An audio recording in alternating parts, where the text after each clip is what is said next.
High, আশা করি সবাই ভালো আছেন। সানও অ্যাডমিশনের পক্ষ থেকে সবাইকে শুভেচ্ছা জানাচ্ছি।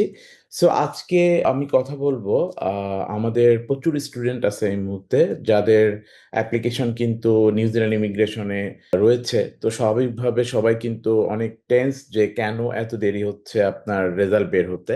এই ক্ষেত্রে বিষয়টা, এই দেরিটা অ্যাকচুয়ালি দুইটা কারণে। প্রথম কারণ হচ্ছে, আমরা সবাই জানি যে নিউজিল্যান্ডের মেন ইনটেক কিন্তু ফেব্রুয়ারি।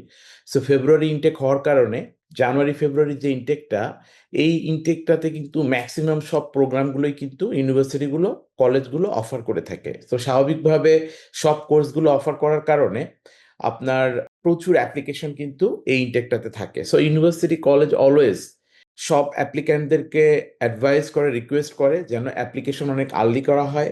সেই ক্ষেত্রে আপনার অ্যাডমিশন এবং এই ক্ষেত্রে ভিসা পেতে আপনার কোনো ডিলে হয় না।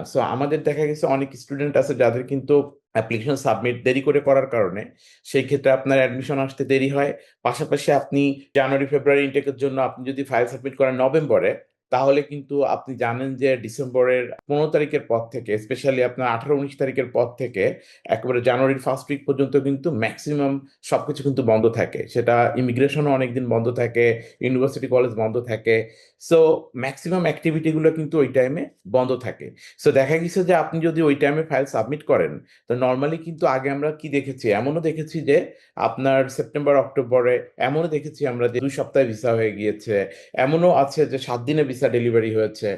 অ্যাভারেজ টাইম কিন্তু 4 উইকস ছিল, কিন্তু এই টাইমটা এখন এসে আমরা দেখতেছি বেশ লম্বা টাইম লাগতেছে। অর্থাৎ আমরা যেসব ফাইল ভিসার জন্য লেটসে সাবমিট করেছি ডিসেম্বরের 22-23 তারিখে, ওই সব অ্যাপ্লিকেশন কিন্তু এখনো আপনার বের হয়নি, অর্থাৎ এখনো কিন্তু আন্ডার অ্যাসেসমেন্টেই আছে। স্বাভাবিকভাবে সবাই মনে করতেছেন যে কেন ডিলে হচ্ছে, ডিলে হওয়ার কারণে কি আমার কোনো খারাপ কিছু আসতে পারে কিনা। অ্যাকচুয়ালি এখানে ডিলে বলতে আপনার প্রচুর অ্যাপ্লিকেশন ভিতরে থাকার কারণে আপনার ফাইলটা প্রসেস করতে একটু সময় লাগছে। অবভিয়াসলি দ্যাট নট মিনস যে আপনার রেজাল্ট খারাপ কিছু আসবে। নরমাল যেভাবে আসার কথা ঠিক সেভাবেই আসবে, কিন্তু একটু ডিলে হচ্ছে। এই ক্ষেত্রে অনেকেরই ফেব্রুয়ারিতে ক্লাস ছিল যারা কিন্তু আপনার ক্লাস টাইম মিস করেছেন।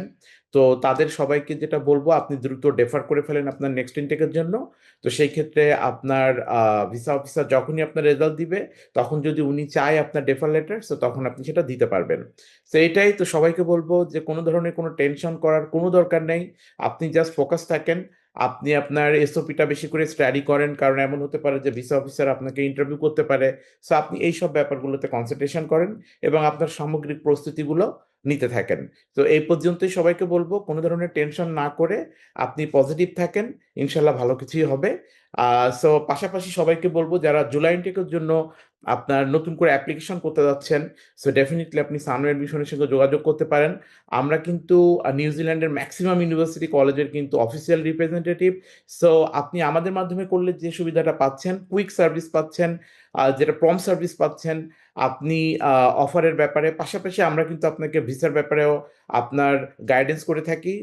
এই পুরো বিষয়টা কিন্তু আমরা ফ্রি সার্ভিস দিয়ে থাকি, অর্থাৎ আমরা কোনো ধরনের কোনো সার্ভিস চার্জ, কোনো ধরনের কোনো ফাইল ওপেনিং চার্জ, এই ধরনের কোনো কিছু সানও অ্যাডমিশন করে না। সেই ক্ষেত্রে ডেফিনেটলি আপনি পুরো ফ্রি সার্ভিস পাবেন এবং আমাদের এক্সপার্ট টিম আছে যারা আপনাকে আপনার সাবজেক্ট চুজ করা থেকে শুরু করে আপনার পুরা ভিসার জন্য আপনার ডকুমেন্টস রেডি করা থেকে শুরু করে সব ব্যাপারে আপনাকে গাইড করবে।